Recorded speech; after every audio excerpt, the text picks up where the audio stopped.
Hello everybody, this is Allison Harrell with the Fort Bend Museum, and today we're going to talk all about Walter Moses Burton. Now, before you ask, I am sitting on the back porch of the Longsmith Cottage. I just needed a bit of a change of scenery today, and I thought, we haven't actually used this one for filming yet, so why not? So just enjoy the back porch with me. Normally, when I do videos on specific people, I like to delve into their early lives, who their parents were, how many siblings they had, where they went to school, and that is not information that I have for Walter Moses Burton, and that's just how it is sometimes. Walter Moses Burton was born sometime in 1829 into slavery in North Carolina. So that kind of tells you a lot about his early life, even though I don't have the specific details. Right around the time that Walter was 21, his young master, Thomas Burton, moved him to Texas. Now, Walter was moved to Fort Bend County, where Thomas Burton owned a large plantation and a number of large farms on what used to be the Isaacs League. An interesting side note is that I do know a little bit about his education because it was Thomas Burton who taught Walter how to read and write. So even though I don't know his parents or his siblings, I do know he got an education, and that was very important for him later in life. So it was after the Civil War, when all of slavery was abolished and all the previously enslaved were now emancipated, that Thomas Burton's finances were absolutely decimated. It's at this time that Walter kind of pulls through for him. So I don't know where he got the money for this. I don't know how he got the money for this. I've never seen any account of how this happened, but I do know that Walter Moses Burton ended up purchasing some of the land and farm from Thomas Burton right after the Civil War. So he ends up buying some of this land, and the sale was for somewhere between $900 and $1,900 at the time. So this is a pretty significant amount of money. You might notice that Walter has taken on the last name of the family that used to own him. And it's interesting to note this because Walter maintains a relationship with the Burtons for the rest of their lives. Now, Walter ends up sending Thomas Burton's wife $50 a month for the rest of her life, and he does pay for her headstone when she finally dies. And when her daughter got married, he sent the happy couple $1,000 as a wedding gift. So even though they used to own him, he did maintain a relationship with the Burton family. So just want to throw that out there. Now, in 1868, Walter marries Abby Jones, and it's entirely possible that their relationship had been going on for a very long time at this point, but until after the Civil War, they were not allowed to marry. It was technically illegal. So it's very likely that 1868 was just when they made their marriage official, not when they actually started their relationship together as a family. Now, Walter and Abby had at least 2 children together. They had Horace and Hattie or Maddie. The records are kind of unclear as to what the actual first letter of her name is, but just know that they also had a daughter. And remember Abby, she's going to come up later on in this story. So right after the Civil War, Walter becomes the president of the Union League of Fort Bend County. This is a secret organization that was started in 1863 to help organize and mobilize African American voters and to support the Republican Party at the time. It was in 1869 that Walter was elected the sheriff and tax collector of Fort Bend County. With this, he might actually have been the first elected black sheriff in the United States, but I can't figure out how to verify whether or not that's true, so I'm going to say it's a possibility that he was the first elected black sheriff in the United States, but definitely he was the first elected black sheriff in Fort Bend County.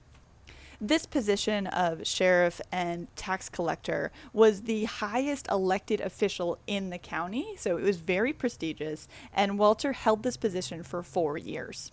I have referenced Clarence Wharton's The History of Fort Bend County a number of times, and I usually try to throw in the caveat that Clarence Wharton is not the most politically correct man.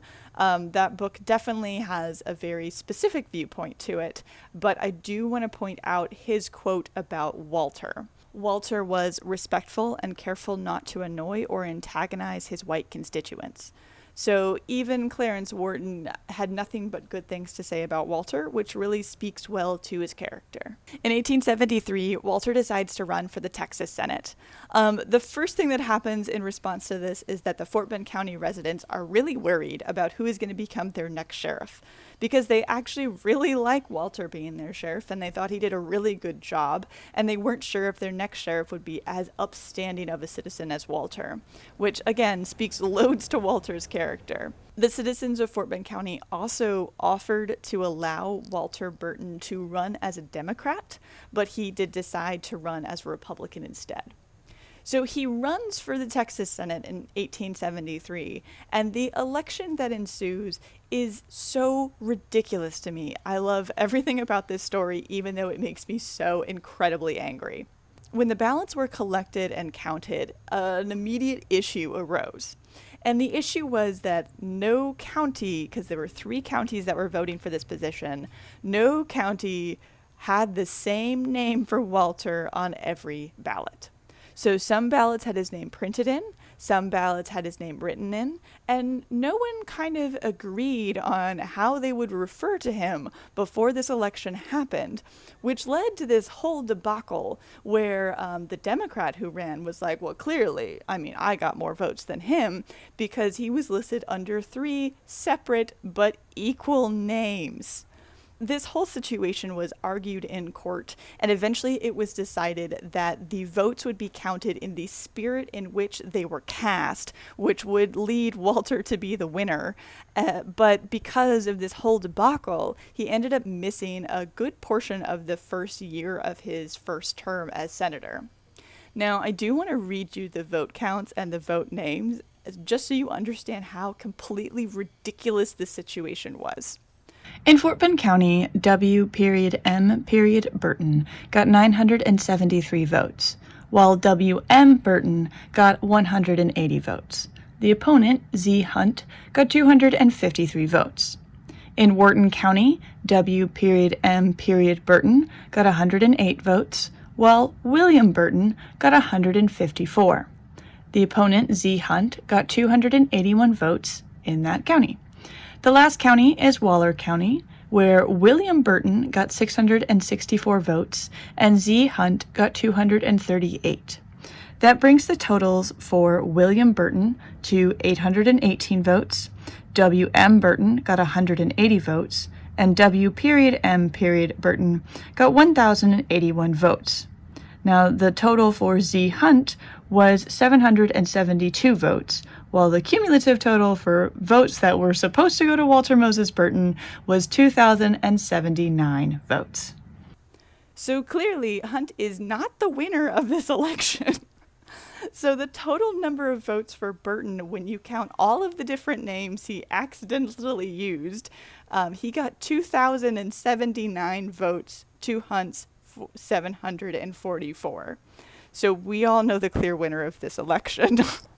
So despite the bananas situation that was his first election, Walter Moses Burton ends up spending 7 years in the Texas Senate, which is 4 consecutive terms. He is the only African American in Texas at the time that managed this feat, so he was quite accomplished.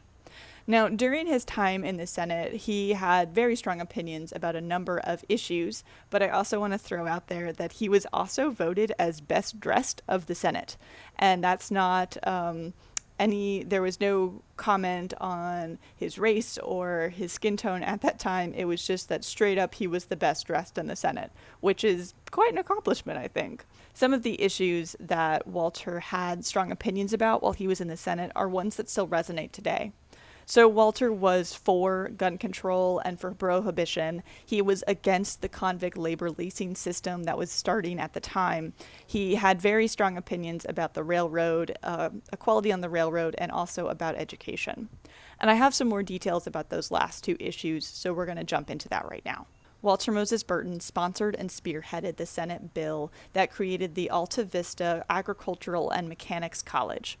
And even years later, when the school ran into some financial difficulty, he created another bill to help the school out financially. This school is now known as Prairie View A&M.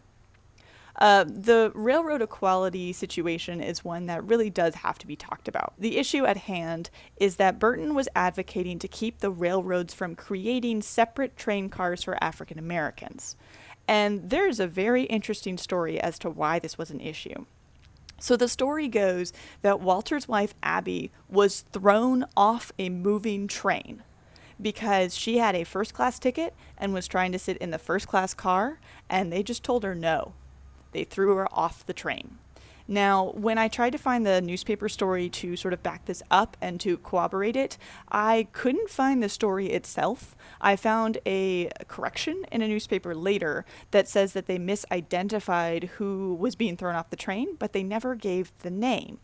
In another source I was reading when I was doing the research for this, it said that it was another senator's wife. So I'm not 100% certain who it was that got thrown off a train, but I know for sure that someone did get thrown off a train, and it very potentially could have been Abby Burton.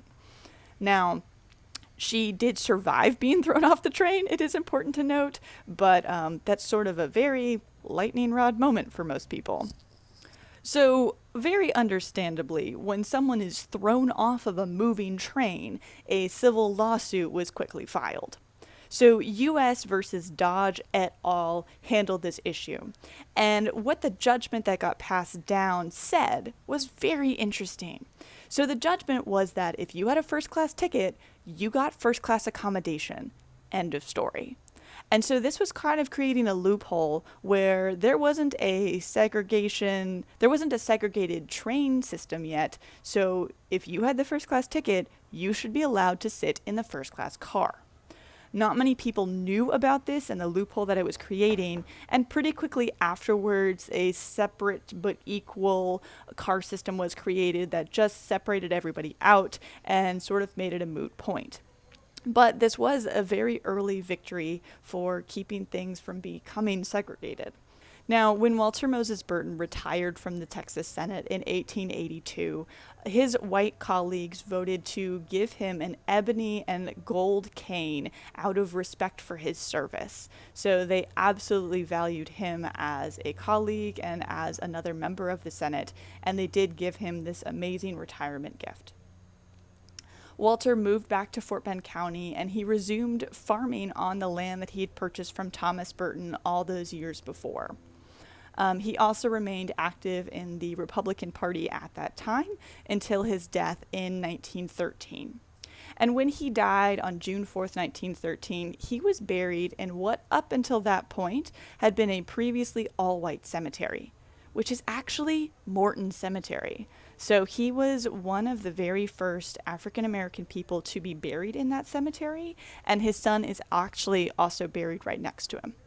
I hope you have enjoyed the story today of Walter Moses Burton, who is really an amazing person, and I'm so proud of Fort Bend County for having him and for honoring him the way that he deserves with such glowing accolades and such a prominent placement of his tombstone. So thanks for joining in. Bye!